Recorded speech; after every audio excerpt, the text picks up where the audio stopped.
Saludos amigos míos, a nombre de Embarque Colonial, 1700 Northwest 96 Avenida del Doral en Miami, con el 305-636-4229.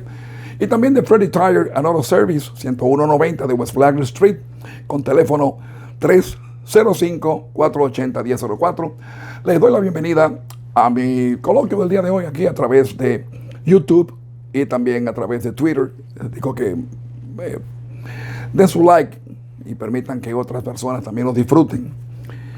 Voy a hablar en el día de hoy de algo que sencillamente nos acompaña desde el principio de la humanidad, desde la creación, desde que el Padre creó el mundo. Cuando llevara a Adán y a Eva al paraíso terrenal con la indicación de que no podían tocar el árbol y la fruta prohibida.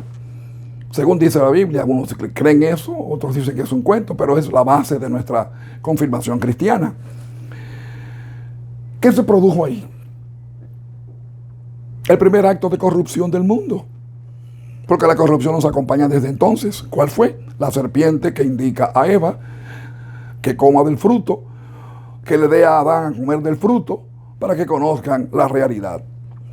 Lo hicieron, fueron castigados y ponen de nosotros, de acuerdo a la sentencia bíblica, a la muerte, porque a partir de ahí todo lo divino terminó. Ese fue el primer acto de corrupción. De ahí siguieron los demás. Caín mata a Abel. Los descendientes de Caín, ¿de dónde salen? Bueno, pues precisamente entre todos, seguramente que padre con hijos y hermanos. Así se propaga los habitantes del mundo, ¿no? Ese es el primer acto de corrupción. Y de ahí en adelante siguieron muchos. A través de la Biblia y a través de la historia del mundo conocemos actos de corrupción. Porque el Imperio Romano llegó a finalizar, porque todas esas cosas que sucedieron. Pero vamos a tocar el caso de nuestro país. El primer gran traidor y el primer gran corrupto de la historia de nuestra es Guacanagarix. De ahí surge el complejo de Guacanagarix. ¿Qué hizo él? Vender a los indígenas, sus compañeros, a los españoles, para que en el fuerte de la Navidad se produjera aquella matanza que se produjo. Ese es el primer caso de corrupción de nuestro país, algo que nos ha acompañado durante el transcurso de toda nuestra historia. Y vamos a pasar por encima todos esos años que pasaron y llegamos a la independencia. ¿Cómo terminaron los padres de la patria? Juan Pablo Duarte terminó en el exilio, murió en el exilio, deportado. Francisco del Rosario Sánchez, fusilado en el Cercado por traidor a la patria. Matías Ramón Mella muere en el Cibao, en la miseria. Seguimos adelante. Pedro Santana anexa el país. Otro gran traidor, otro gran corrupto. Y así seguimos, hasta que se produce en el 1916 la intervención, porque voy a pasar por encima de Lilis y todas estas cosas para no tomar todo ese tiempo.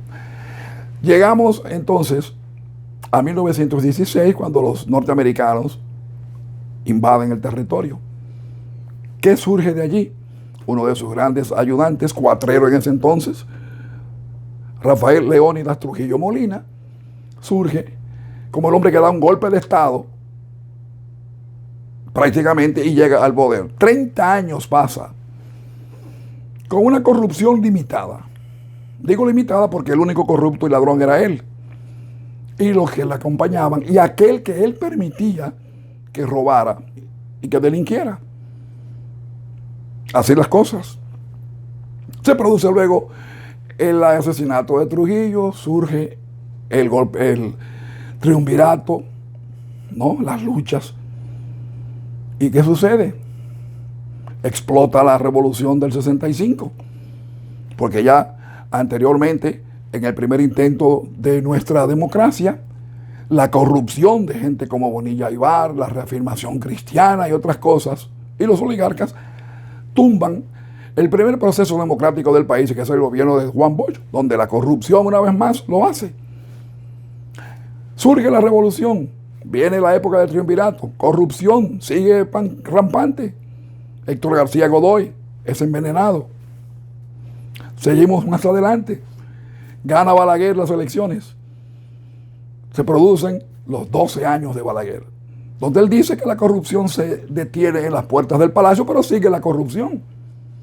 Lamentablemente, al él perder las elecciones, surge la esperanza con don Antonio Guzmán. Gobierno honesto. Pero ¿qué sucede? Como dijera en el día de hoy el doctor Leonel Fernández, en cada gobierno ha habido corruptos. En el gobierno de don Antonio, él no fue corrupto, le acompañaron corruptos y él con su vida tapó esa ofensa. Don Antonio se suicida para evitar que lo lleven a él o a gente de él al banquillo de los acusados, como le había señalado, ¿no?, Salvador Jorge Blanco, que había ganado las elecciones. Surge el gobierno de Salvador Jorge Blanco, gana Balaguer después de eso, pero antes, ¿qué sucede? Se convierte el gobierno de Salvador Jorge Blanco en uno de los corruptos del país, donde hubo inclusive cosas que todavía se critican, crímenes de Estado y demás. Y quizás por venganza del destino, él quiso acusar a don Antonio. Sin embargo, Balaguer fue el que llevó a él, el único presidente dominicano que ha sido sentado en el banquillo de los acusados, ahí lo puso. Lo eliminó para el resto de su existencia como político en el país. Pero luego de él terminar, vuelve de nuevo Joaquín Balaguer al poder y se producen los 12 años de Balaguer, que terminan en el 96 con el gobierno, el primer gobierno del doctor Leonel Fernández. En ese gobierno también hubo corrupción. Todos lo sabemos. Se está todavía investigando parte de ello. Pero hay una cosa que se produce en el trayecto, ¿no?, de todos esos gobiernos. Se dice que los presidentes, bueno, antes el borrón y cuenta nueva, famoso de don Antonio, ese borrón y cuenta nueva que se eliminó. Pero lo que peor se ha hecho para combatir la corrupción en el país fue aquella frase de Hipólito Mejía, cuando él asciende al poder, de que los expresidentes no se tocan. Cuando hubo aquella petición de que había que investigar al doctor Leonel Fernández y su gobierno, los expresidentes no se tocan. ¿Y qué sucede en el gobierno de Hipólito? Pues la explosión corrupta más grande de nuestro país, que fue la explosión de Baninter.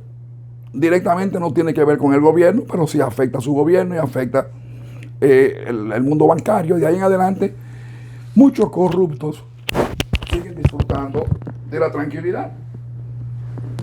Perdónenme, déjame arreglar esto. Entonces, ¿qué sucede con todos esos corruptos? Surge de nuevo el gobierno del doctor Leonel Fernández hasta el 12. Y todos sabemos lo que se está comentando allí, que si los tucanos, que además no vamos a entrar en todos esos detalles. En el gobierno que les sigue, de Danilo Medina, surge quizás uno de los gobiernos más corruptos, según se van destapando la olla de grillos y las cajas de Pandora, cuando centenas de millones de dólares y de pesos son desfalcados, son robados, se siguen investigando. Al él partir, llega el gobierno de la esperanza, RM, Luis Abinader, que hace su trabajo y por primera vez uno tiene la esperanza de que las cosas van a cambiar. Pero se producen también actos de corrupción dentro de su gobierno, con la diferencia de que fueron expuestos y están siendo juzgados. Ministra de la Juventud, caso de la lotería y otras más. Pero esa es la historia de la corrupción, amigos. ¿Y cuál es el problema de la corrupción? Que hay que saberla combatir. Primero con educación. Hay que educar.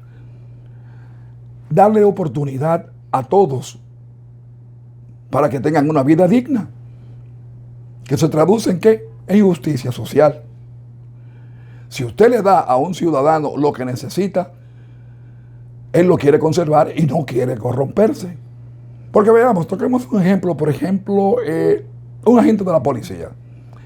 En República Dominicana, un agente policial recibe un sueldo de miseria, porque hay que reconocerlo así. Con lo que gana un policía, no puede mantener una familia, y sobre todo después que le rebajan seguro médico, le rebajan los impuestos y los uniformes y las botas, tiene que pagarlos.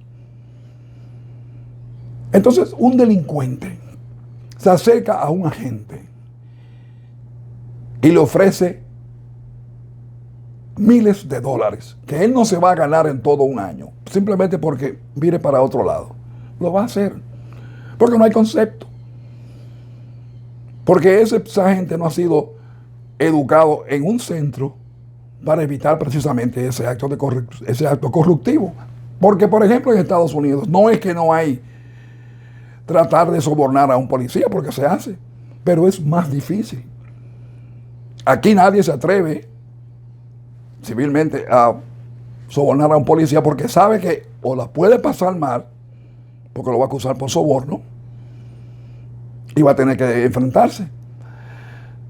Y porque el policía aquí, el agente policial pasa, primeramente tiene que, mínimo, debe tener un certificado de escuela secundaria, pasar por una academia, tiene que demostrar test de habilidad mental y física, finalmente se gradúa y cuando llega recibe una paga decente, buena en muchos estados, un paquete de beneficios envidiable, seguro médico para su familia y para él. Y sobre todo, si esa gente entró a los 22 años, un ejemplo, al cuerpo, a los 42 años, pase lo que pase, está jubilado.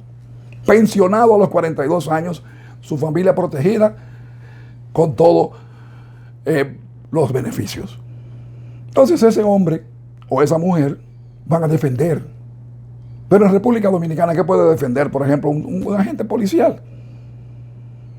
Cuando le ofrecen lo que le ofrecen, lo va a tomar, lo va a coger y va a hacer de la vista gorda. Y ese es el gran problema que hay en nuestro país, amigos. Que para combatir la corrupción hay que darle a la gente, al ciudadano, las condiciones para que pueda tener una vida decente. Ahí es donde se comienza, educando, evitando que la gente de abajo tenga que mirar al de arriba como su enemigo cuando todos debemos ser iguales. Y tener oportunidades.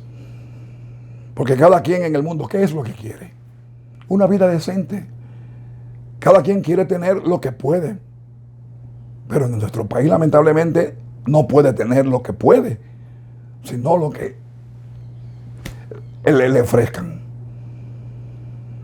Así que la corrupción no es nada de este gobierno, del pasado gobierno. La corrupción está presente en el mundo, en todos los países, desde la creación del universo, desde la creación de la tierra. Es algo que tenemos que vivir con ello. Pero nuestro país es un país que en estos momentos demuestra una corrupción increíble en todos los niveles. Y es algo que debemos combatir para tener el sueño del mejor país del mundo, del secreto mejor guardado del Caribe, del país que lo tiene todo.